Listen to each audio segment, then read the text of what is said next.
देखिए, immune system का काम है कि वो हमारे शरीर की रक्षा करे किसी भी बाहरी पैथोजन से, बैक्टीरिया से, वायरस से। लेकिन जब यही इम्यून सिस्टम हमारे शरीर के ही अपने सेल को अकारण ही मारना शुरू कर दे तो इसे हाइपर सेंसिटिविटी कहते हैं, जिसमें 4 टाइप की हाइपर सेंसिटिविटी होती है। हाइपर सेंसिटिविटी टाइप 1, जिसे एलर्जी के नाम से हम जनरली जानते हैं, इसके बारे में हम पिछले वीडियो में जान चुके हैं। आज इस वीडियो में हम हाइपर सेंसिटिविटी टाइप 2 के बारे में जानेंगे। लेकिन सबसे पहले हमें ये जानना चाहिए कि कोई भी इम्यून सेल हमारे शरीर के अपने ही सेल्स को मारना शुरू क्यों कर देती है। देखिए, जब हमारे इम्यून सेल्स बी सेल और टी सेल्स का डेवलपमेंट हो रहा होता है तो कुछ बी सेल्स और टी सेल्स ऐसे होते हैं जो सही से मैच्योर नहीं हो पाते हैं। वो हमारे शरीर के सेल को मारने लगते हैं। इन सेल को इनके मैच्योरेशन साइट पर ही थाइमस और बोन मैरो में ही खत्म कर दिया जाता है, यानी इन्हें मार दिया जाता है, जिससे शरीर हमेशा स्वस्थ बना रहे। लेकिन कुछ बी सेल और टी सेल इस प्रोसेस से एस्केप हो जाते हैं और फिर हमारे शरीर में हाइपर सेंसिटिविटी को जन्म देते हैं,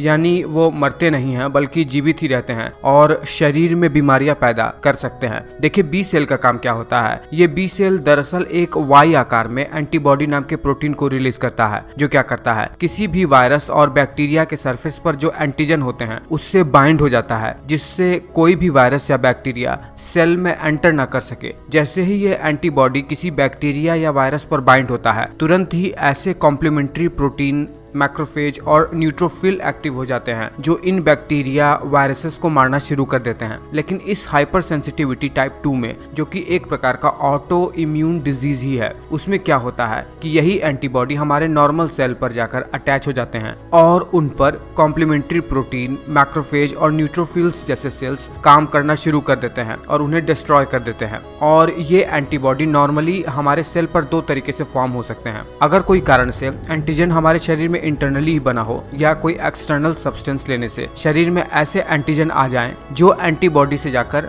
बाइंड हो जा रहा हो। मान लीजिए हमें किसी एक्सटर्नली सब्सटेंस, किसी दवा से, जैसे पेनिसिलिन से एलर्जी है। अगर हमने इसे खाया तो ये पेनिसिलिन के कुछ पार्टिकल जुड़ जाते हैं जाके हमारे रेड ब्लड सेल से, मान लीजिए, और इसके सरफेस पर एंटीजन बना लेते हैं। क्या होता है कि ये जो हमारा इमेच्योर बी सेल होता है, ये IgM और IgG नाम के एंटीबॉडीज को रिलीज करना शुरू कर देता है और जो पेनिसिलिन का कण है जो हमारे रेड ब्लड सेल से जुड़ गया है उससे जाकर बाइंड हो जाता है। जैसे ही रेड ब्लड सेल पर एंटीजन एंटीबॉडी कॉम्प्लेक्स बना, ये कई सारे कॉम्प्लीमेंट्री प्रोटीन को इस रेड ब्लड सेल्स पर मैक का फॉर्मेशन करने के लिए ट्रिक कर देते हैं, यानी मेम्ब्रेन अटैक कॉम्प्लेक्स, जिससे रेड ब्लड सेल के सरफेस पर कई सारा छेद बन जाता है। और इससे क्या होता है कि रेड ब्लड सेल के अंदर जो भी मटेरियल रहता है वो बाहर निकल जाता है, या फिर इस एंटीजन एंटीबॉडी कॉम्प्लेक्स को डिटेक्ट करके न्यूट्रोफिल्स ऐसे सब्सटेंसेस रिलीज करना शुरू कर दे जिससे इन्फ्लेमेशन होने लगे और ये सेल मर जाएं, या फिर मैक्रोफेज इन्हें डिटेक्ट करके